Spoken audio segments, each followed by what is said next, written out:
அல்ஹம்துலில்லாஹ் அஷ்ஹது அல்லா இலாஹா இல்லல்லாஹ் வஹ்தஹு லா ஷரீக லஹு.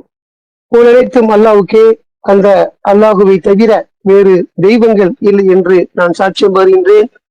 நாம் வழிபடக்கூடிய அந்த அல்லாஹ் ஒருவராகவும் தனித்தவராகவும் இணைகள் அற்றவராகவும் ஏகோபித்த அதிகாரத்திற்கு உரிமை உள்ள ஒருவராகவும் இருக்கின்றார். அத்தகைய நம்முடைய மகத்தான இரட்சகரை இங்கே நாம் நினைவு கூறுவதற்காக, அவரை இங்கே புகழ்வதற்காக, அவரை துதிப்பதற்காக, அவர் புகழ் பாடுவதற்காக, அவருடைய வார்த்தைகளிலிருந்து அறிந்து கொள்வதற்காக, அதனை பின்பற்றுவதற்காக இந்த வலைதள வகுப்பிலே நாம் அனைவரும் ஒன்று கூடியிருக்கின்றோம்.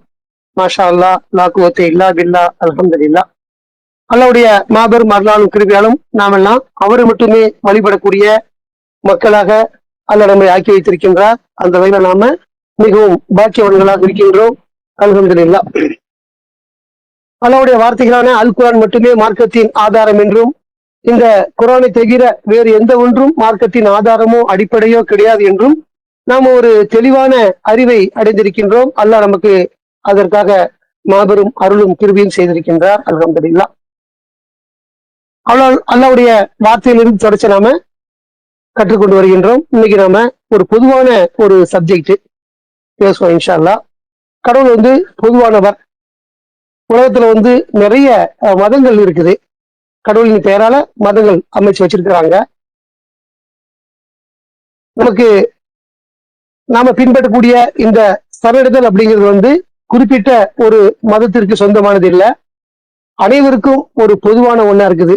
யார் எந்த மதத்துல இருந்தாலும் அவர்கள் கடவுளை மட்டும் வழிபடக்கூடியவரா இருந்தாங்கன்னா அந்த சரணாகதி அப்படிங்கிற ஒரு சரணடைதல் என்ற மதத்திற்கு அவங்க வந்துடுறாங்க. அந்த அடிப்படையில அவங்க வேற்று ஒரு இந்து மதமோ ஒரு கிறிஸ்தவ மதமோ அல்லது ஒரு சாபின்னு சொல்லக்கூடிய வெவ்வேறு உலகத்தில் என்னென்ன மதங்கள் இருக்குதோ யாரா இருந்தாலும் அனைவருக்கும் கடவுள் ஒருத்தர் தான். ஒவ்வொரு மதத்தையும் ஒவ்வொரு கடவுள் படைக்கவில்லை, ஒவ்வொரு கடவுளும் இல்லை. முதல்ல அனைவருக்குமே பொதுவான ஒரு கடவுள் தான் இருக்கிறாரு. அவர் தான் அனைத்தின் படைப்பாளராக இருக்கிறாரு. அதை மக்கள் புரிந்து கொள்ளாம தனித்தனியா கடவுள் வச்சிருக்கிறாங்க. அது மாதிரி இல்ல அப்படின்னு எல்லா வேதங்களுமே நமக்கு சொல்லியிருக்குது. ஆனா வேதத்தை படிக்கக்கூடிய மக்கள் இப்ப இல்லை. ஒவ்வொருத்தரும் ஒவ்வொரு மார்க்கத்துல திறந்திருக்கிறாங்க. இஸ்லாம் திறந்தவங்க குர்ஆனை அணுகிறது ரொம்ப குறைவா இருக்குது. கடவுள் என்ன சொல்றார் அப்படிங்கிறத கேட்கறதுக்கு அவங்க அதன் மீது ஒரு பற்று இல்லை, அதன் மீது ஒரு ஆர்வம் இல்லை. நாம் ஏதோ திறந்திருக்கிறோம், இங்க வாழ்றோம், இங்க முடிய போறோம் அப்படின்னு ஒரு வாழ்க்கையை வாழ்ந்துட்டு இருக்காங்களே தவிர அதனுடைய உண்மையை அவங்க தேடக்கூடிய மக்களா இல்லை. இப்படிதான் எல்லா மதத்திலும் இருக்கிறாங்க. இந்து இஸ்லாமிய மதத்திலேயே கொஞ்சம் குர்ஆனை வாசிக்கக்கூடியவங்க, அதை புரியலையோ கொஞ்சம் வாசிக்கிறவங்க இருக்கிறாங்க. ஆனா இன்னும் சொல்ல போனா மற்ற மதங்கள்ல அதன் பக்கம் போறது இல்லை, அந்த வேதத்தின் பக்கம் பாக்குறது இல்லை, படிக்கிறது இல்லை. ஆனா இந்த வேதத்துல பல உண்மைகள் இருக்குது அப்படிங்கிறது நமக்கு இந்த குர்ஆன்லயே ஒரு அறிமுக உரையில ரஷாத் ஒரு சின்ன குறிப்பு கொடுத்திருக்கிறார். என்ன, யஜுர் வேதத்திலிருந்து ஒரு காயத்ரி மந்திரம் சப்ஜெக்ட் இருக்குது. அதுல சில விஷயங்கள் கடவுளை தன்மையை பற்றி சொல்லப்பட்டிருக்குது. அது இந்து மதத்தின் வேதமா இருக்குது அப்படின்னு ஒரு விஷயத்த கொடுக்கப்பட்டிருக்கு. இதுதான் கடவுளை தன்மையா இருக்குது. இது இந்து மதத்துக்கு சொந்தமான ஒண்ணா இருக்குது. ஆனா அதை அறியாத நிலையில மக்கள் என்ன செய்யறாங்க, இணை வழிபாடு செய்யக்கூடிய மக்களா இருக்கிறாங்க அப்படிங்கிறத இந்த சொல்ல நமக்கு பாக்குறோம். அந்த அடிப்படையில நம்ம வேதத்தை அணுகாத அந்த மக்களுக்கு இந்த செய்தி போய் சேரணுங்கிறதுக்காக, அவங்களுடைய வேதத்துல என்ன இருக்குது அப்படிங்கிறத அறிமுகப்படுத்துவதற்காக இந்த சப்ஜெக்டை நம்ம பேசுவோம் இன்ஷா அல்லாஹ். இந்த விஷயம் எப்படி தொடங்குதுன்னா, மனிதர்கள் நம்மள பொதுவானவங்க, கடவுள் நம்ம அனைவருக்கும் பொதுவானவர், சரணடைதல்ங்கிற மார்க்கம் அனைவருக்கும் பொதுவானது. அந்த அடிப்படையில குர்ஆனுடைய அறிமுக உரையில பிரசாத் ஒரு வேதத்தில் உள்ள வாசகங்களை கொடுத்திருக்கிறாரு. அது நம்ம அறிமுகம் இந்த பக்கத்துல இருக்குது, அது படிப்பேன் இன்ஷா அல்லாஹ். நாம் கடவுளை அவருடைய மகத்தான தன்மைகளை கொண்டு துதிப்போம் அப்படின்னு சொல்லி முதல்ல தொடங்குது. இது எங்க இருக்குதுன்னு கேட்டா யஜுர் வேதத்துல காயத்ரி மந்திரத்துல இருக்குது அப்படிங்கிறது நம்ம எல்லாருமே அறிஞ்ச விஷயம்தான். யஜுர் வேதம் தெரியும், இந்துக்களுக்கான ஒரு வேதம். காயத்ரி மந்திரம்ங்கிறதும் அவனுக்கு உள்ளதுன்னு நமக்கு தெரியும். அது அனைவருக்கும் பொதுவா கடவுள் எப்படி குர்ஆன்ல அல்லாஹ்வுடைய தன்மையை சொல்றாரோ அதே விதமான தன்மைகள் தான் அந்த வாசகங்கள் தான் அது இருக்குது. அது அந்த அறியாத மக்களா இருக்கிறாங்க. உங்க வேதத்திலே இருக்குது அந்த அப்படிங்கிறத சொல்லி அந்த சரணடைதலுக்கு நம்ம அழைப்பதுதான் அந்த படிக்காதான் இதை செய்யறோம் நம்ம. இதை அப்ப அங்க என்ன போட்டிருக்காரு, ஆரம்பத்தில் தொடங்குது, நாம் கடவுளை அவருடைய மகத்தான தன்மைகளை கொண்டு துதிப்போம் அப்படிங்கிறது அந்த வேதத்தின் வாசகமா இருக்குது. கடவுளை நீங்க துதிக்கணும். எப்படி துதிக்கணுமா? அவருடைய தன்மைகளை கொண்டு துதிக்கணும் கட்டளையா இருக்கிறாங்க. காயத்ரி மந்திரத்துல கடவுளை அவருடைய மகத்தான தன்மைகளை கொண்டு துதிங்க அப்படின்னு சொல்லி இருக்குது. ஆனா மக்கள் என்ன செய்யறாங்க? அவருடைய தன்மையில அறியக்கூடிய மக்களாவே இல்லை. கடவுள்னா யார் அப்படிங்கிறதுக்கே அவங்க வரல. அவங்க கடவுள்னா எல்லாம் அறிந்தவர், எல்லாத்தையும் படித்தவர், எல்லாத்தையும் பார்ப்பவர், ஒவ்வொன்றையும் செய்பவர், நம் அருகில் இருப்பவர், நம்முடைய பிரார்த்தனைகளுக்கு பதிலளிக்க கூடியவர், இப்படின்னு நிறைய விஷயங்கள் இருக்குது. குரான் நம்ம அல்லாவோட தன்மை நம்ம நிறைய பாக்குறோம். 400க்கு மேல நம்ம இது வரைக்கும் பார்த்திருக்கோம் அல்லாவோட தன்மை என்னங்கிறத. குறிப்பா ஒரு சூறா நம்ம 59 அத்தியாயத்துல எல்லாருக்கும் பரிச்சயமான ஒரு விஷயம். 59 22 இருந்து 24 வரைக்கும் ஒரு 3 வசனம் இருக்கும். அல்லாவை பத்தி, அல்லாஹ் யார், கடவுள் எப்படிப்பட்டவர்களை பத்தி. அல்லாஹு லா இலாஹ இல்லா ஹுன்னு தொடங்கும். அவர்தான் கடவுள், ஹுவல்லாஹு அல்லதி அப்படின்னு ஆரம்பிக்கிறது. அவர்தான் கடவுள், அவரை அன்றி வேறு தெய்வம் இல்லை. கடவுள் சொன்னா அவர் மட்டும்தான் கடவுள், அவரை அன்றி வேறு தெய்வமே கிடையாது. நீங்கள் சொல்லக்கூடிய போலியான தெய்வங்கள் எல்லாம் போலி தெய்வங்கள் தான் தவிர அசலான கடவுளை தவிர வேறு யாரும் கிடையாதுங்கிறத பறைசாற்றும் விதமாக அல்லாவுடைய அந்த தன்மையை முதல்ல சொல்லக்கூடிய வசனம் இருக்கும். 59 22. அவர்தான் கடவுள், அவரை அன்றி வேறு தெய்வம் இல்லை. இன்னும் அவர் சொன்னா அனைத்து ரகசியங்களையும் அறிவிப்புகளையும் அறிந்தவர். அவர்தான் மிக்க அருளாளர், மிக்க கருணையாளர். அப்படியே ஒரு 3 வசனம் இருக்குது. எல்லாமே அல்லாஹ் சொல்லக்கூடிய வசனமா இருக்குது. இந்த விஷயங்களை தான் என்ன செய்யணும்? அவங்க அல்லாஹ் சொல்றாரு மகத்தான அவருடைய தன்மைகள், இதெல்லாம் அவருடைய மகத்தான தன்மையா இருக்குது. நமக்கும் தன்மைகள் இருக்குது. அவற்றிலிருந்து நமக்கு ஊதப்பட்ட ஆவியினால நம்மளும் பார்க்கிறோம். நமக்கு ஒரு எல்லை இருக்கும் பார்ப்பதற்கு. நம்ம கண் முன்னால பார்ப்போம், எனக்கு பின்னால பார்க்க முடியாது. இந்த சோத்துக்கு உட்பட்டு பார்ப்பேன், சோத்துக்கு பின்னால் நமக்கு பார்க்க முடியாது. ஒரு திரைக்கு உள்ள நம்மளால பார்க்க முடியும், திரைக்கு அப்பால பார்க்க முடியாது. இது நம்முடைய தன்மை. ஆனா கடவுள் அப்படிப்பட்டவரானா அப்படி இல்லை. அவர் எங்கும் நிலவக்கூடியவரா இருக்கிறாரு, எங்கும் எதையும் பார்க்கக்கூடியவரா இருக்கிறாரு.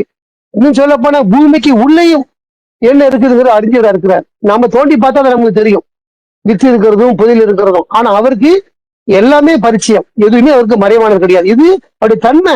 அந்த தன்மையானவர் தான் அப்படின்னு நாம உணரணும். நாம் அறிஞ்சாதான் அதை நம்ம துதிக்க முடியும்.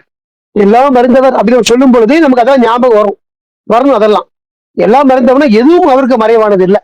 எந்த ஒரு இலையும் சொல்றாருல, எந்த ஒரு இலையும் அவர் அறியாமல் உதிர்வதில்லை அப்படிங்கிறார். அப்படின்னா ஒரு சமயத்துல லட்சக்கணக்கான இலையுதிர் காலங்கள்ல பாக்குறோம் நம்ம. அப்படியே தூசி மாதிரி உழுந்துட்டே இருக்கும். எதையும் அவர் அறியாதவர் இல்லை அப்படி சொன்னா அப்ப எப்பேற்பட்ட தன்மைங்கிறது நம்மளா புரிஞ்சுக்கிடணும். அந்த தன்மையை கொண்டு துதிக்கணும் அப்படிங்கிறது அந்த வேதத்தினுடைய வாசகமா இருக்குது. அது நிறைய நம்ம பார்க்கலாம் குரான்ல. அவர் தான் கடவுள், அவர் என்று வேறு தெய்வம் இல்லை, அவர் மிக புனிதமானவர். ஒவ்வொருக்கும் விளக்கம் இருக்குது.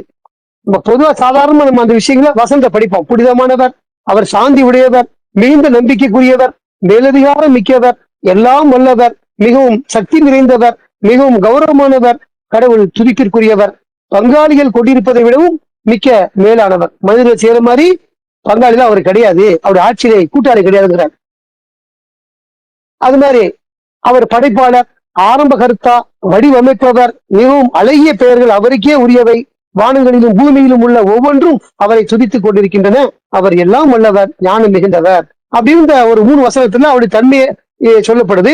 இந்த தன்மை நாம எல்லாம் அறிஞ்சு வச்சிருக்கிறோம். கடவுள் எப்படிப்பட்டவர் அப்படின்னா அவர் படைத்தவர் அப்படின்னா நமக்கு அந்த தன்மை தெரியும். எப்படிப்பட்ட படைப்பாளர்னா அவர் இல்லாமல் இருந்து படைக்கக்கூடியவர். நாம ஒரு பொருளை இன்னொரு பொருளை உருவாக்குவோம், சரியா? ஒரு மண்ணில் இன்னொன்று செய்து ஒரு பொருளை உருவாக்குவோம். ஒரு பொருளை காப்பி எடுத்து நம்ம காப்பி அடிச்சு ஒரு இன்னொரு பொருளை உருவாக்குவோம். ஆனா கடவுளை பொறுத்த வரைக்கும் அவர் எப்படிப்பட்டவர்னா அவர் படைப்பாளர் அப்படின்னா இருக்கிறது படைக்கிறது இல்லை, இல்லாமல் படைப்பார். அவர்கிட்ட நீங்க இப்ப உதாரணமா காற்றை எழுந்து படிச்சாலும் சொல்ல முடியுமா? நம்மளால காற்று நம்ம உணர்றோம், காத்து அடிக்குது, ஜில் அடிக்குது, உணர முடியுது. இந்த காத்து எழுந்து படிச்சதுன்னு சொல்ல முடியுமா? சொல்ல முடியாது. அப்ப அது என்னது? இல்லாமல் இருந்து படைக்கப்பட்ட ஒண்ணா இருக்கு. இப்படிப்பட்டவர் தான் அவர் படைப்பாளர் சொன்னா. அதே மாதிரி காற்று மாதிரி இன்னும் நம்ம தண்ணியை பார்க்கிறோம். நாம் அதிகமா பயன்படுத்தக்கூடிய தண்ணி இருக்குது. நம்முடைய வாழ்க்கைக்கு இன்றியமையாது, குடிக்கிறதுக்கும் சரி புழங்கிறதுக்கும் சரி தண்ணி முக்கியமான ஒரு பொருளா இருக்குது. அந்த தண்ணி படைக்கப்பட்ட ஒரு படைப்பு தான். அது எழுதி படைக்கப்பட்டுச்சு சொல்ல முடியுமா? அவருடைய மூலப்பொருள்னு சொல்ல முடியுமா? சொல்ல முடியாது. மனிதன் கண்டுபிடிச்ச எல்லாமே ஒரு மூலப்பொருள் இருக்கும். வானத்துல பிளைட் பறக்குதுன்னா அது பறவை எப்படி பறக்குது அப்படிங்கிறத கண்டுபிடிச்சு அதன் மூலமா செய்யப்பட்டது. நமக்கு பேசுறது அங்கே கேட்குதுன்னா அதுக்கு இரும்பு, காந்தம், மின்சக்தி இதெல்லாம் ஒரு அடிப்படையா இருக்குது. இதை வச்சு எதை கண்டுபிடிக்காது? அசரீரி. நம்ம அதாவது ஒரு ஒரு ஒரு வெற்றி இடத்துல நம்ம பேசுறது எக்கோ அடிக்கும். அப்ப காத்து பரவுது அப்படின்னு கண்டுபிடிச்சுதான் அந்த மாதிரியான சாதனம் கண்டுபிடிக்கப்படுது. அவங்க பேசிக்கிறதுக்கு வேணும் இல்லையா? அந்த மாதிரி தண்ணிக்கு சொல்ல முடியாது. நம்ம அதை இது எதுல இருந்து கண்டுபிடிச்சது அப்படின்னு சொல்ல முடியாது. மனிதன் படிச்ச எல்லாத்துக்குமே ஒரு அடிப்படை இருக்கும். ஆனா அல்லாஹ் படிச்சதுக்கு சொல்லவே முடியாது. அப்படிப்பட்ட ஒரு படைப்பாளர் அப்படின்னு நம்ம அறிஞ்சு வச்சிருக்கோம். அவர் எல்லாம் செய்ய வல்லவரு. அப்ப அதெல்லாம் நம்ம அறிஞ்சாதான் நம்ம என்ன செய்ய முடியும்? அதை துதிக்க முடியும். அவர் எல்லாம் வல்லவர், புகழுக்குரியவர் சொல்றோம். எப்படி அவர் புகழுக்குரியவர்? இப்படிப்பட்ட மகத்தானவரா இருக்கிறாரு. நமக்கு வாழ்வு கொடுத்திருக்கிறாரு. இந்த பூமியை நமக்கு வாழுவதற்கு ஏதுவாக ஆக்கியிருக்கிறாரு. ஈர்ப்பில நம்மளால ஒண்ணுமே செய்ய முடியாது. ஒரு ஏணில ஏறி நம்மளால ஒரு ஸ்டெடியா வேலை பார்க்க முடியல. ஒரு ஆடக்கூடிய ஒரு பெஞ்சில நிக்க முடியல. லேசா ஒரு பூகம்பம் சரிச்சிச்சுன்னா நம்ம நில குறைஞ்சு போயிடுறோம். அப்படிலாம் இல்லாம நம்மள ஸ்திரப்படுத்தி வைத்திருக்கோம்னு சொல்றாரு. பூமியை நீங்கள் வாழ்வதற்கு ஏற்ப நாம் ஸ்திரப்படுத்தி வைத்திருக்கிறோம்னு சொல்றாரு. அப்படி அமைச்சு வச்சிருக்கிறாரு. இப்படிப்பட்டவங்க நம்முடைய மகத்தான வேட்சகர். அந்த தன்மைகளை கூட என்ன செய்யுங்க? துதியுங்கள் அப்படிங்கிறது அந்த வேதத்தில் இருக்குது. இன்னும் அவர் எப்படிப்பட்டவர்னா, அவரே இப்பிரபஞ்சத்தில் உள்ள அனைத்திற்கும் படைப்பாளர் என்ற முறையில் அவற்றின் அடிப்படையானவர். நம்ம பார்க்கக்கூடிய ஒவ்வொன்றும் அவருடைய படைப்பாக இருக்குது. அவர் தான் இந்த பிரபஞ்சங்கிறது நம்ம வாழ்க்கை பூமி மட்டும் இல்ல, நம்ம சுத்தி இருக்கக்கூடிய துணைக்கோள்கள், இது ஒரு கேலக்சி, இதை தாண்டி இன்னொரு கேலக்சி, இன்னும் அது விரிஞ்சுக்கிட்டே போகுது. அதனுடைய விஷயங்களை பார்த்தா நமக்கு பிரெயினே கொள்ளாது. அவ்வளவு பிரம்மாண்டமான படைப்புகள் இருக்குது. அது ஒட்டுமொத்த பிரபஞ்சத்தின் உள்ள அனைத்திற்கும் என்னென்ன நம்ம பார்க்கிறோமோ, கேள்விப்படுறோமோ, அறிகிறோமோ, உணர்றோமோ அனைத்தினுடைய படைப்பாளர் என்ற முறையில் அவற்றின் அடிப்படையானவர். அதுக்கெல்லாம் அவர் தான் அடிப்படையானவர். நம்ம சொல்றோம்ல, மன்னிப்பின் மூலாதாரம் சொல்லி அவர் தான் மன்னிப்பின் மூலாதாரம் இருக்கிறார். நமக்கு தருவதற்கு அவர் தான் மூலாதாரமா இருக்கிறார். நம்முடைய வாழ்வு அளித்தவரா இருக்கிறார். இப்படி ஒவ்வொரு படைப்பினுடைய அடிப்படையானவரா இருக்கிறார். எந்த ஒரு படைப்பும் அவருக்கு அப்பாற்பட்டது கிடையாது. அனைத்து படைப்பிற்கும் அவர் தான் அடிப்படையானவர். அவர் தான் படைச்சார். கண்ணுக்கு தெரியக்கூடிய காற்றா இருந்தாலும் சரி, கண்ணுக்கு தெரியாத காற்றா இருந்தாலும் கரண்டா இருந்தாலும் எல்லாவற்றையும் படைப்பாக இருக்கிறார். அவர் தான் அடிப்படையானவர். எல்லா சக்திகளும் அவரை கொண்டுதான் என்ன செய்து இயங்கி கொண்டிருக்கிறது. அந்த மாதிரி படைப்பாளராக இருக்கக்கூடியவர் தான். அந்த பிரபஞ்சத்தில் உள்ள அனைத்திற்கும் படைப்பாளர் என்ற முறையில் அவற்றின் அடிப்படையானவர். எங்கும் நிலவுவர் அப்படிங்கிறார். எங்கும் நிலவுவர் என்ன? இப்ப நாங்க சிங்கிளா இருக்கிறோன்னா ரெண்டாவது அவர் இருக்கிறாரு. நாம 3 பேருக்கு சேர்ந்து இருந்தோம்னா 4வது அவர் இருக்கிறார். இந்த வளைகுற வகுப்புல நாம 300 பேர் இருக்கிறோம்னா 301வது அவர் இருக்கிறார். எங்கும் நிலவக்கூடியவர் அப்படின்னா, இப்ப இங்க இருக்கும்போது அங்க இருக்க மாட்டாரு கேள்வி வரும்ல. அவருடைய ஞானம் எல்லா பக்கமும் சூழ்ந்து இருக்குது. அவர் ஒரு நம்மள மாதிரி மனிதனும் கிடையாது. இங்க இருந்து அங்க இருக்க முடியாதுன்னு சொல்றதுக்கு அதுக்கெல்லாம் அப்பாற்பட்ட ஒருத்தர். நாம நம்மள மாதிரியே சிந்திச்சுட்டு இருக்கோம். மனிதனை பொறுத்த வரைக்கும் கடவுள் எப்படிப்பட்டவர்னா, நம்முடைய அறிவுக்கு ஏற்ற மாதிரி சிந்திப்போம். இப்படிதான் இருப்பாரோ அப்படின்னு. அப்படி இல்லை. அதெல்லாம் தாண்டி நாம அப்படி யோசிச்சோம்னா, ஒரு எறும்பு என்ன யோசிக்கும், ஒரு யானை என்ன யோசிக்கும், கடவுளை பத்தி ஒரு மாடு என்ன யோசிக்கும். அப்படித்தானே அதாவது படைப்பு பத்தி யோசிக்கும். கடவுள் அது அடைஞ்சிருந்ததுன்னா என்ன செய்யாது? நம்ம மாதிரி கொம்பு இருக்குமான்னு மாடு யோசிக்கும். எறும்பு அந்த சைஸ்ல இருந்து அதுக்கு தெரியும். கொஞ்சம் பிரம்மாண்டம் கற்பனை பண்ணிக்கிடும். யானை அதோட பெருசா கற்பனை பண்ணும். இதுதான் நம்ம செய்யக்கூடிய கற்பனை இருக்குமே தவிர, இந்த கற்பனைக்கெல்லாம் அப்பாற்பட்டவர் தான் யாரு? நம்முடைய படைப்பாளர். அப்படிப்பட்டவர் எங்கும் நிலவக்கூடியவர் அப்படின்னு சொன்ன அன்னைக்கு அவர் எங்கும் நிலவக்கூடியவர். ஏன்னா எல்லாத்தையும் அவர் கிரகிக்கிறாரு, எல்லாத்தையும் அறிகிறாரு. நம்ம பல பாஷைகளை பேசுறோம். நம்முடைய மனித மொழிகள் நிறைய இருக்குது. நம்முடைய உடல் மொழி இருக்குது, நம்முடைய ஊமை மொழி இருக்குது. பேசாமலே நம்ம கஞ்சாரில பேசணும் தெரியுமா? புரிய வைப்பதற்கு எல்லாத்தையும் அறியக்கூடியவர் அவர். அது என்ன தனிநபராக அறிகிறாரு? ஒட்டுமொத்த உலகத்தில் நடக்கூடிய அறிவார். அப்படிப்பட்ட வல்லமை உள்ளவர். ஆனால் நம்மள மாதிரி கிடையாது. நம்ம குறிப்பிட்ட ஒரு 100 பேர் பேசுறாங்கன்னா, யாராவது ஒருத்தரை கூர்ந்து கவனிச்சா அவன் பேச்சு நம்மளுக்கு தெரியும். அவன் என்ன கேட்கிறான்னு பதில் சொல்ல முடியும். 100 பேரும் 100 சப்ஜெக்ட் கேள்வி கேட்கறாங்க, 100 பேச்சு பேசுறாங்க, எல்லாத்தையும் நம்மள கிரகிக்க முடியுமா? முடியாது. ஏன்னா நம்ம மனித தன்மை. ஆனா நம்மள மாதிரி அவர் கிடையாது. கோடான கோடி ஜீவராசிகள் பேசினாலும் அதை அவர் கிரகிக்கக்கூடியவராக இருக்கிறார். அப்படிப்பட்டவர் தான் நம்முடைய கடவுள். அதை நம்ம உணர்வுபூர்வமா அறிஞ்சு வச்சிருக்கோம். வெறுமனை பேச்சுல பேசாம, அந்த வார்த்தைகளை மீது வெறும் நம்பிக்கை இல்லாம, உண்மையிலேயே அப்படிதான் இருக்க முடிவுக்கு நம்ம வரோம் தெரியுமா? அதுதான் நம்முடைய அல்லாஹ்வுடைய தன்மை. நம்ம முழுதாக அறிந்து கொண்ட மக்களா இருக்க முடியும். அப்படி அறிந்தாதான் நம்ம அவர் நினைவு கூற முடியும். அவர் எப்படிப்பட்டவர்? அவர் மகத்தானவர், அவர் பிரம்மாண்டமானவர், நமக்கு எல்லாம் வழங்கக்கூடியவர், நம் அருகிலே இருக்கக்கூடியவர், நம்மளை கவனித்துக் கொள்ளக்கூடியவர், நமக்கு வழங்கி கொண்டே இருக்கக்கூடியவர், நம்மளை மீட்டுக் கொள்ளக்கூடியவர் அப்படின்னு நம்ம நிறைய சொல்றோம். பார்த்தீங்களா? இதெல்லாம் அந்த தன்மையில உண்மை தன்மை இருந்தா தான் நம்ம அதை உணர முடியாது. அந்த உணர்வுபூர்வமாக நம்ம என்ன செய்யணும், அவரை நாம செய்யணும். எப்படிப்பட்டதுன்னு சொன்னா அவர் எங்கும் நிலவக்கூடியவர். இதெல்லாம் எங்க இருக்குது? இந்து மதத்தினுடைய கோட்பாடா இருக்குது. இது பொதுவானது, எல்லாருக்கும் உள்ளது. ஆனா அந்த கோட்பாடுகளை மக்கள் அறியாம இருக்கிறாங்க, தெரியாம இருக்கிறாங்க. அந்த கோட்பாடுக்கு எதிர்க என்ன செய்யறாங்க? இணைய வழிபாடு செய்யறாங்க. அதெல்லாம் இந்து மதத்திலே சொல்லப்படாதது, மதத்துல இல்லாததை தாண்டி மக்கள் செய்யக்கூடிய தவறுகளா இருக்குதுங்கிறத அந்த யஜூர் வேதம் காயத்ரி மந்திரத்துல இருக்குதுங்கிறத நமக்கு ரசாத்துக்கு குறிப்பிட்டு காட்டியிருக்கிறாரு. இன்னும் அவர் எங்கும் நிலவுபவர், எல்லா வல்லையும் உடையவங்கிற, அனைத்து வல்லையும் உடையவர். நமக்கு சில காரியம் செய்ய முடியும், சில காரியம் செய்ய முடியாது முடிவு பண்ணுவோம். ஆனா கடவுளை பொறுத்த வரைக்கும் அவர் எல்லாம் வல்லவர், எதையும் செய்யக்கூடியவர். ஒவ்வொரு கருவில என்ன அது சுமக்கப்பட்டிருக்கிறது அறிகிறார். அவங்க கருவில ஆனா பெண்ணா என்பதை அறியக்கூடியவா இருக்கிறார். அது என் பாக்குறவங்களை எத்தனை ஜீவராசிகள் பிறத்தாட்டுது. மனிதனை மட்டும் இல்ல, ஒவ்வொரு இனம் ஒவ்வொரு விதமா இருக்குது. 4 காலில் இருக்குது, 2 காலில் இருக்குது, கால் இல்லாம இருக்குது, ஊடு செய்யக்கூடிய படைப்புகள் இருக்குது. எல்லாமே இனப்பெருக்கம் செய்யுது. அப்ப அத அறிஞர் வல்லையுடன் இருக்கிறாரா இல்லையா? திரும்பவும் அதே மாதிரி பாம்புக்கு பாம்பு மாதிரி பிறக்குது இல்ல, மனிதனுக்கு மனிதன மாதிரி பிறக்கிறான், மாடுக்கு மாடு மாதிரி பிறக்குது, ஆடுக்கு ஆடு மாதிரி பிறக்குது, ஒட்டகம் குதிரை கழுதுன்னு பாக்குறோம். அதாவது பிறப்பு அதாவது மாதிரி இருக்குதா இல்லையா? அப்ப அவருடைய வயிற்றுல எப்படி அது பெருக்க முடியுது? ஒரு கருவா இருந்து ஒரு உருவெடுத்து எலும்பும் சதையும் போற்றப்பட்டு இல்லையா, அதுக்கு தகுந்த முடி, அதுக்கு முடி இல்லாம பலவிதமா ஒரு பள்ளியை பாக்குறோம், ஒரு தேலை பாக்குறோம், ஒரு பாம்பு, பலவித படை பாக்குறோம். அது எல்லா வல்லை முடிவர் இருக்குது. அது காட்டுது இந்த படைப்புகள் விதமா இருக்குது இல்ல. ஊருக்கு செல்லக்கூடிய ஒரு பாம்பிராணியை பாக்குறோம், ஒரு பள்ளியை பாக்குறோம், ஓனனை பாக்குறோம், ரயில் பூச்சி செல்லக்கூடிய கீரை பூச்சியை பாக்குறோம். எவ்வளவு டிசைன், எவ்வளவு வண்ணத்து பூச்சிகள் இருக்குது. அது எப்படி தன்னை கூக்கேந்து வெளியே அது வெளிப்படுது. எவ்வளவு சிறப்பான படைப்பாக இருக்கு. இதை எதை காட்டுது? அவருடைய வல்லமை காட்டுது. நம்முடைய அறிவு ரொம்ப எதை தெரியுமோ அதை பேசுறோம். நம்ம தெரியாத இன்னும் பல வகை இருக்குதுங்கிறது அறிஞ்சு வச்சிருக்கிறோம். கடல் வாழ் பிறகு எல்லாம் நமக்கு தெரியுமா? மீன் சாப்பிடுறோம், கிடைக்கிறத சாப்பிடுறோம், இன்னும் கோடான கோடி வகைகள் இருக்கு நம்ம அறிஞ்சு வச்சிருக்கோம். இதெல்லாம் எதை காட்டுது? அதுல வண்ணங்களை பாருங்க, கலரை பாருங்க, எவ்வளவு கவர்ச்சிகரமா இருக்குது. வண்ணங்களை பொறுத்த வரைக்கும் எல்லாம் தெளிச்சு இருக்குதுன்னு சொல்றாரு. மலைகளையும் நம்ம விலங்குகளையும் பார்க்கிறோம்.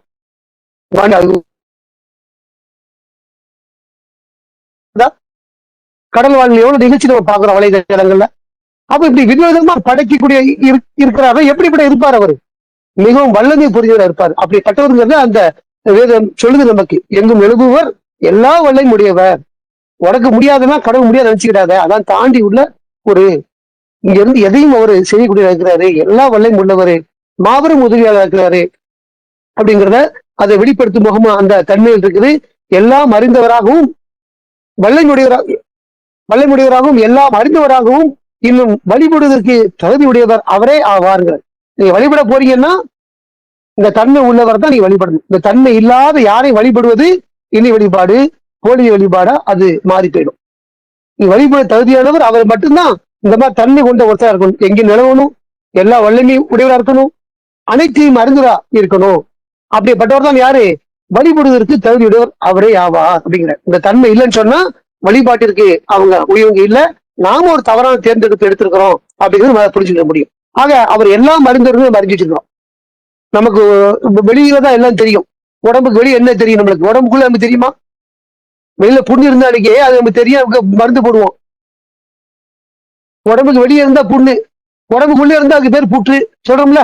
இன்னைக்கு நிறைய பாக்குறோம் அந்த கேன்சர் வியாதிய. வெளியே இருந்தா புண்ணு, உள்ளே இருந்தா புற்று, நமக்கு தெரியாது. அது அதை குணப்படுத்தவும் கஷ்டமா இருக்குது. வெளியே இருந்தா எக்ஸ்டர்னலா ஏதாவது பண்றோம், உள்ளுக்குள்ள சேர்த்துக்க முடியல, பல விதமா செய்யறாங்க, முயற்சி பண்றாங்க, அது கஷ்டமா இருக்குது. அப்ப இதெல்லாம் அறிஞ்சுதான் இருக்கிறார். நம்ம உடம்பு தான் நமக்குள்ள உணவுதான் முடியும். நம்ம சாப்பிடுறோம், நம்ம ஜீரணமாவது, நமக்குள்ள குடல் இருக்குது, அது வெளியே வருது, இதெல்லாம் நம்மளால என்ன செய்ய முடியும்? உணர முடியும். ஆனா நமக்கு பார்க்க முடியுமா? அதை பார்க்க முடியாது. ஆனா அவர் நம்மளை உள்ளும் புறவும் பார்க்கக்கூடியதா இருக்கிறார். அவர் எல்லாம் அறிந்தவர்னா நமக்குள்ளேயே நமக்கு என்னன்னு தெரியாது, ஆனா அவர் அறிஞ்சுதான் இருக்கிறார். ஏன்னா அவர் தான் படைப்பாளர். அவர் அறியாமல் எதுவும் இல்லை. அதனால அவருக்கு எல்லாமே தெரியும். நம்முடைய பிரெயின் இருக்குது, வேலை செய்து இங்க பேசுறோம், இயங்குறோம், அசைக்கிறோம், எல்லாமே செய்யறோம். ஏன்னா மூளை ஆரோக்கியமா இருக்குது. அப்படி நம்ம சொல்ல முடியுமே தவிர அந்த மூளை நம்ம தொட்டு நோக்க முடியுமா? அந்த மூளை நம்ம பார்க்க முடியுமா? நம்மள இன்னொருத்தருக்கு டேமேஜ் ஆயிட்டா பார்க்க முடியும். நிறைய விபத்துல பாக்குறோம், மூளை சதுரிச்சு அப்படி சொல்லுவாங்க. ஓ, மூளை இப்படிதான் இருக்கும் அப்படிங்கிறது நம்ம பாக்குறோம். மனித மொழி அப்படி பார்த்திருக்கோம் தவிர நம்ம மொழி நம்ம பார்த்தது கிடையாது இல்லையா? அப்போ இதெல்லாம் அவர் அறிஞ்சிருக்கிறார் பாருங்க. அவர் அறிந்தவர் அப்படின்னா இது மாதிரி கோணங்கள்ல நம்ம ஒவ்வொருத்தருக்கும் ஒரு சிந்தனை இருக்கும். அப்படி நம்ம அறியணும். அப்படி அறிந்தவர் அவரு. அப்படி அறிந்த ஒருவர் தான் வழிபாட்டுக்கு தகுதியுடையவர். இது எங்க உள்ளது? இந்து மத வேதத்தின் அடிப்படையில் உள்ளது. இதை மக்கள் அறிஞ்சிருக்கிறாங்களான்னா அது அறியாம இணை வழிபாடு இருக்கிறாங்க அப்படிங்கிறது நம்ம அறிஞ்சிருக்க பாக்குறோம். அதுக்கடுத்து அவரை பொறுத்த வரைக்கும் சுயமாக ஜீவித்திருக்கும் விழிப்புணர்வுடையவராக இருக்கின்றார். சுயமாக ஜீவித்திருக்கக்கூடியவர். ஒரு கேள்வி வரும், நம்ம சின்ன முடியாது கேள்வி வந்துச்சு, நம்ம கடவுள் சொல்லணுமோ, நம்மள அல்லா படைச்சா, ரைட், ஓகே, அப்ப அல்லா யார் படைச்சா? இதெல்லாம் நம்ம ஒரு அறியாத வயசுல வரும். எனக்குலாம் வந்துருச்சு அந்த கேள்வி. அதெல்லாம் நமக்கு ஒரு பிரெயின் இருக்கா, மூளை கொஞ்சமா தான் அது பண்படுறது. அதுதான் அல்ல 40 வயசு வரைக்கும் கடவுளை தேர்ந்தெடுக்கக்கூடிய வயசு 40 கொடுத்துருக்கிறார். கடவுளை தேர்ந்தெடுக்கக்கூடிய வயசு 40 வரைக்கும் அவர் கொடுத்திருக்கிறாருன்னா அவரு தாராளமா இருக்கிறார், கிருபியா இருக்கிறார். நம்ம தான் என்ன அற்பமா இருந்துட்டு 20 வயசுல ஒருத்தன் இவ்வளவு கொலை பண்ணி போட்டான், அவங்க சொர்க்கமா அப்படிங்கிற கேள்வி நம்ம கேட்கிறோம். ஆனா அது அப்படி இல்லை. அவனை எப்போ மரணிக்க செய்யணும், எப்ப மரணம் செய்யக்கூடாது அவரு வச்சு திட்டம் வச்சிருக்கிறார். எவன் நரகத்துல புகுத்தணுமோ அவர் என்ன செய்வாரு? 40 தாண்டி வாழ வச்சு நரகத்துல போடுவாரு.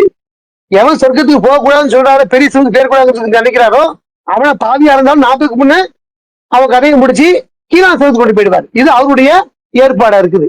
அப்படி இருக்கும் பொழுது அவரை பத்தி நம்ம என்ன கேள்வி கேட்கிறோம்? அவர் யார் படிச்சா அப்படிங்கிற ஒரு கேள்வி வருது. குழந்தை பிறத்துல வரும். ஆனா ஏஜ் ஆபாவும் நம்ம பக்குவப்பட்டதுக்கு அப்புறம் அது தவறானது நம்மளே முடிவு பண்ணிடுறோம். ஏன்னா நம்மள அவரை படிச்சாரு. ஆனா அவரை பொறுத்த வரைக்கும் அவர் தானே படைப்பாளரு. அப்புறம் அவர் யாரும் படைக்க முடியும்? அந்த முடிக்கு வந்துடும் நம்ம சொல்றது. நம்ம படைப்பாளங்கிறதுனால நம்ம அந்த கேள்வி வருது. படைக்கக்கூடிய ஒருத்தரை இன்னொரு யாரும் படைக்க முடியும்? படைக்க முடியாது. அவர் தானே படைப்பாளர் இருக்கு, அவர் தான் கடவுளா இருக்கிறாரு அப்படிங்கிற ஒரு தீர்மானத்துக்கு முடிக்கு வரும் பொழுது நமக்கு அந்த கேள்வி காணாம போயிடும். ஆக அவர் எப்படிப்பட்டவர் சொன்னா, அன்னைக்கு சுயமாக ஜீவித்திருக்கக்கூடியவர். அவர் யாரையும் படைக்கல, அவர் சுயமா ஜீவித்து நமக்கு புரியக்கூடிய பாசை சொல்றாரு. இன்னும் அதுக்கு மேலான வார்த்தை இல்லை. ஆக்சுவலா சுயமா ஜீவிக்கக்கூடியவனாலும் கேள்வி வரும் அவங்களுக்கு. இந்த பாஷையில இதுக்கு மேல சொல்ல முடியாத விஷயத்த. ஏன்னா மனிதன் எதை அறிஞ்சிருக்கிறானோ அதான சொல்ல முடியும். இன்னும் அறியாத வகையில் அவனுக்கு சொல்ல முடியாதுல்ல. அப்ப சொல்றாரு அவரு சுயமாக ஜீவித்திருக்கக்கூடியவரு. யார் அவரை படைக்கல, அவர் சுயமாக ஜீவித்திருக்கக்கூடியவரு அப்படிங்கிறார். இன்னும் விழிப்புணர்வு உடையவராக இருக்கின்றார் அவர். அப்படின்னா என்ன? நம்ம மாதிரி தூக்கமோ அசதியோ ஓய்வோ எதுவுமே நமக்கு தேவைப்படாது அவருக்கு. அவர் எப்போதுமே விழிப்புணர்வோடு இருப்பார். நம்ம தூங்கினா நமக்கு எது இல்லைங்க. நம்ம முடிச்சிருக்கணும் தொழில பார்ப்போம், முடிச்சிருக்கணும் பேசுவோம். தூங்கிட்டா நம்ம கையத்தை தூக்கி போட்டா நமக்கு தெரியாது. அசல் தூங்கும் பொழுது நம்ம ஒருத்தர் தொட்டு பார்த்தாலும் தெரியுமா நம்மளுக்கு? அது மாதிரி நம்மளுடைய சென்சிட்டிவ் பொறுத்து, சரியா? அந்த அடிப்படையில கடவுளை பொறுத்த வரைக்கும் எப்படிப்பட்டவர்னா அவர் விழிப்புணர்வுடன் இருக்கக்கூடியவரு அப்படிங்கிறார். இன்னும் ஒரு சில தன்மைகள் சொல்லப்படுது. அவரே நம் மனங்களில் உள்ள எல்லா அறியாமைகளையும் அழுக்குகளையும் நீக்கி அதனை தூய்மைப்படுத்தி கூர்மைப்படுத்தக்கூடியவர் ஆவார். கடவுள் எத்தகையவர் சொன்ன அன்னைக்கு அவர் தான் நம்முடைய மனங்கள்ல உள்ள அறியாமைகளை, நம்ம நிறைய அறியாமை இருக்கும், நாம எதை கற்று வச்சுக்கிறோமோ அதான் பேச முடியும். கற்றுக்கொள்ளாத பேச முடியாது இல்ல. நம்ம தெரியாத விஷயம் பேச முடியாது. நம்ம எதை பயன்படுத்துறோமோ அதனுடைய அறிவு இருந்தா நம்ம அதை பயன்படுத்துவோம். அந்த அறிவு மற்றவங்க சொல்ல முடியும். நான் பயன்படுத்தவே இல்லை அப்படின்னா ஒரு கம்ப்யூட்டரை பத்தி காட்டுவாய் சொல்ல தெரியுமா? சொல்ல தெரியாது இல்லையா? அது மாதிரி நிறைய நம்முடைய அறியாமை நமக்கு இருக்குது. நம்ம எல்லாமே தெரிஞ்சவங்க கிடையாது. ஒவ்வொருத்தரும் ஒண்ணு தெரிஞ்சதுக்கும் ஒண்ணு தெரியாம இருக்கும். இன்னும் சொல்ல போனா நம்ம கட்டுறது ரொம்ப கம்மி, நம்ம கல்லாதது மிக அதிகமா இருக்குது. ஆனா அந்த மாதிரியான அறியாமைகளையும் அழுக்குகளையும் நிறைய நம்ம மனங்கள்ல என்ன தேக்கி வச்சிருக்கிறோம்? அழுக்குகளை தேக்கி வச்சிருக்கோம். இதெல்லாம் நீக்கக்கூடிய ஒருத்தர் அவர் மட்டும்தான் தவிர அவரை தவிர யாரும் இல்லை. அவர் தூய்மைப்படுத்தி நம்மளை அவர் கூர்மைப்படுத்தக்கூடியவர்.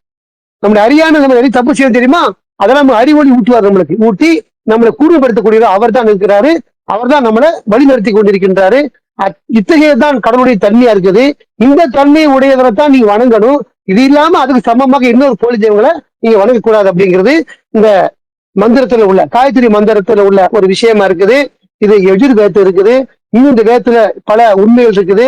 அந்த வேதத்தின்பால் மக்கள் வரணும், பார்க்கணும், படிக்கணும், கடவுளை தேடணும், அந்த தன்மையில உணரணும். கடவுளை தேடக்கூடியவங்களுக்கு தான் என்ன கிடைக்கணும்? இந்த மாதிரி நல்ல விஷயங்கள் கிடைக்கும். கடவுளை தேடுவதன் மூலமாக அவங்க என்ன செய்யப்படுவாங்க? கடவுளை அறிவாங்க, மீட்டுக் கொள்ளப்படுவாங்க. அவங்க அக்கறை இருக்கணும். முதல்ல நம்ம மீட்டுக் கொள்ளணும், இன்னொரு வாழ்க்கை இருக்குது நம்பணும் இல்லையா? நம்ம பொதுவான விஷயம் இருக்குது நமக்கு. நம்பிக்கை கொண்டு மறுமையை நம்பி நேர்மையான வாழ்க்கையை வாழக்கூடியவங்க மிக நிச்சயமாக சொர்க்கத்தில் இருப்பாங்க. அவங்களுக்கு மதம் ஒரு பொருட்டே இல்லை. எந்த மதமே இல்லாம இருந்தாலும் பரவாயில்ல, மதத்து பேரை இல்லாட்டாலும் பரவாயில்ல. இந்த 3 கேட்டகரி இருக்குங்கிறது நம்ம குரான்ல பாக்குறோம். 2:62, 5:69 பாக்குறோம். அந்த அடிப்படையில இந்த இந்து மதத்தினுடைய வேதமா இருந்தாலும் குரான்ல சொல்லக்கூடிய அதே விஷயங்களை தான் அதுவும் போதிச்சிருக்குதுங்கிறத நம்ம இந்த வசனத்தின் நம்ம பாக்குறோம். இத மற்ற மக்கள் அறியணும். நமக்கு நிறைய நட்பு வட்டம் இருக்கும், தெரிஞ்சவங்க அறிஞ்சவங்க. இதை ஒரு முந்தானத்துவத்தை வந்திருந்தாரு. அதனால அது சப்ஜெக்ட் பேசுறதுனால சரி பேசுவோம் நானும் ஒரு தொடங்கினேன். ஒரு 20 நிமிஷம் பேசுனேன் அதை பத்தி.